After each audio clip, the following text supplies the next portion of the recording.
Recently, a game took the world by storm. You may know it. It's called Wordle. The New York Times just bought it from Josh Wardle for an undisclosed amount of money, somewhere in the millions. If you're unfamiliar, the word puzzle game uses green and yellow squares to indicate which letters are in a hidden word that changes daily.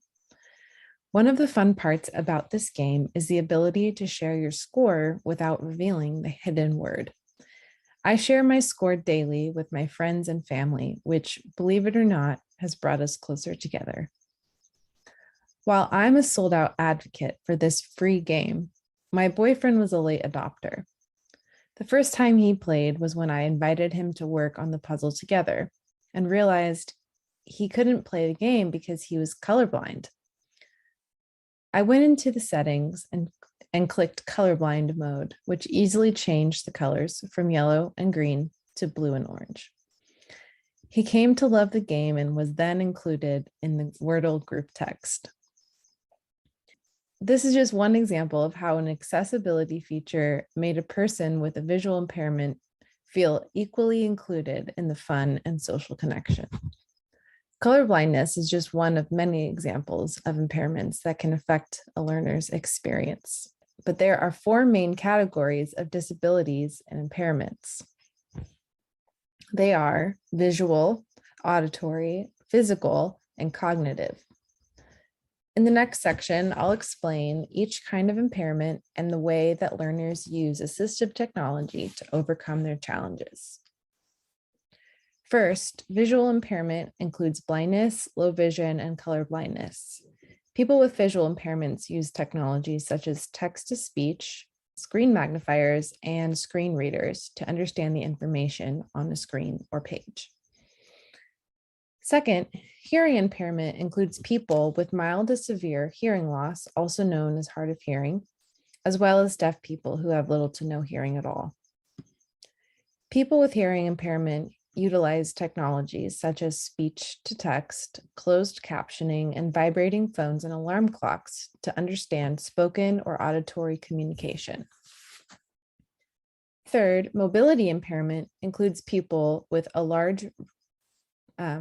range of severity from limitations of stamina to paralysis.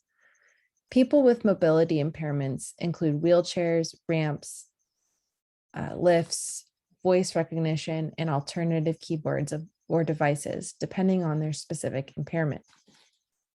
And lastly, cognitive impairment includes those who have trouble remembering, learning new things, concentrating, or making decisions that affect their everyday life. Some examples of cognitive disabilities include learning disabilities like dyslexia and ADD, and intellectual disabilities. People with cognitive impairment may use memory aids, note-taking systems, and audiobooks.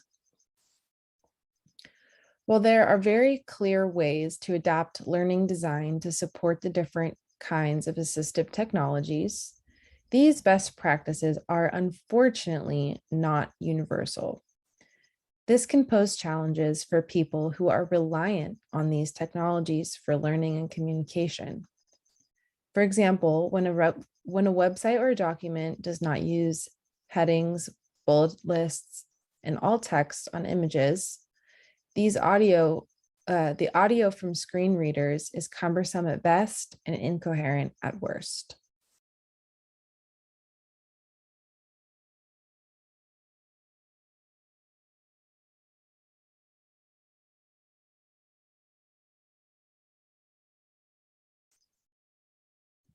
As I've deepened my understanding of the various kinds of disabilities and impairments, I've subsequently deepened my empathy for the users who rely on assistive technology in learning. As an instructional designer, I feel that I can play a part in making learning more accessible and therefore more equitable for diverse learners. Moving forward, I don't want accessibility to become an afterthought in the design process, as it so often is, but rather an essential component. After all, accessible designs are universally better and more functional for all people.